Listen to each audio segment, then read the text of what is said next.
One of the main threats to world safety is the misuse by terrorists of chemical, biological, radiological and nuclear materials. The town of Maastricht has hosted this international exercise in helping authorities understand how to deal with threats of this kind. Atomic14 was an international exercise on the prevention of nuclear terrorism. International government experts from all over the world came together to increase their knowledge and improve their cooperation.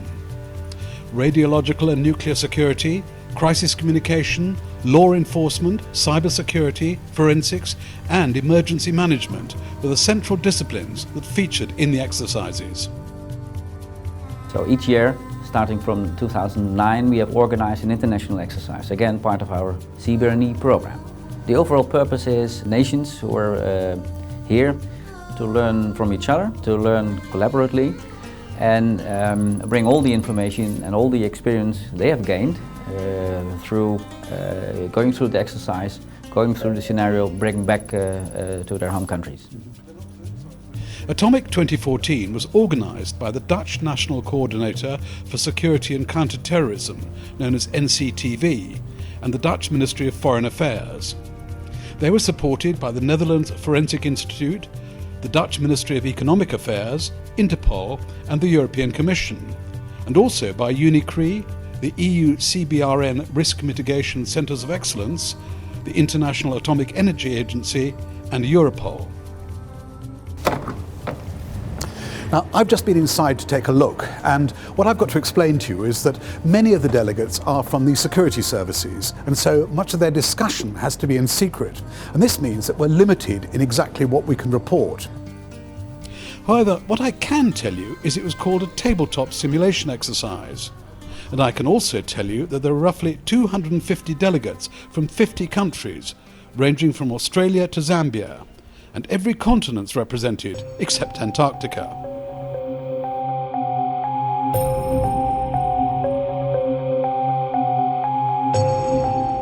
Well, dealing with the CBRN issues and also dealing with the improvised explosives, it's an international threat, it's an international risk, it's an international item. So not only you have to deal with it on a national basis, but you have to also seek for collaboration and cooperation at the international scale. Well, the rehearsal should be done, of course, when there is during peacetime. So we have regular exercises on an international level, but also internal exercises within the Commission. The internal exercises deal more with the operationality of the systems, the communication network itself, and then there are also simulated accident exercises once a year with either the Commission or also together with the Atomic Energy Agency. And those are played fairly realistically? And they are very realistic. And there's a well-known saying in Latin actually, but I'll translate it. If you want peace, prepare for war. Because what we've seen in this exercise is a game, but played very seriously indeed. The players play their real-life roles, but based around an imaginary but realistic scenario. And different things are given to them, different information. And the focus on the whole thing is preventing any kind of terrorism if and when it happens. If in Brussels tomorrow there is a dirty bomb, there is an explosion with some radioactive material, you will have legal people which will start arguing about who is responsible, who is going to pay, who is liable, what kind of legislation do we have to intervene. You will have the firefighters, you will have the military, you will have the police, you will have the people from the Nuclear Research Center, you will have people from the independent authorities, and they will all have something to do and to say. You will have, and you will have the population in the end also, which wants to be informed.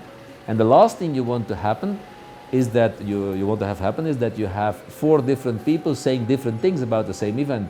So what we really focus on is to try and bring all these different stakeholders around the table, make them realize that they all have a certain role to play, but that this has to be organized properly, this has to be trained also between them, because it's not spontaneous. Cyber crimes towards illicit transportation of nuclear activities, things that might not be taken so seriously, especially with our borders in West Africa, which are so porous. We must fight together against terrorism, of course, and we must be in some kind of connection or network. This is most important thing. Nobody wants this to happen. But you know, as they say, there are the good boys and the bad boys. While the bad boys are planning, the good boys must plan too. This is a high impact issue, perhaps a low probability, but again a high impact. So everything we can do, and we are successful in doing so, to prevent those things to happen, real incidents on radiological nuclear incidents, that's a great benefit.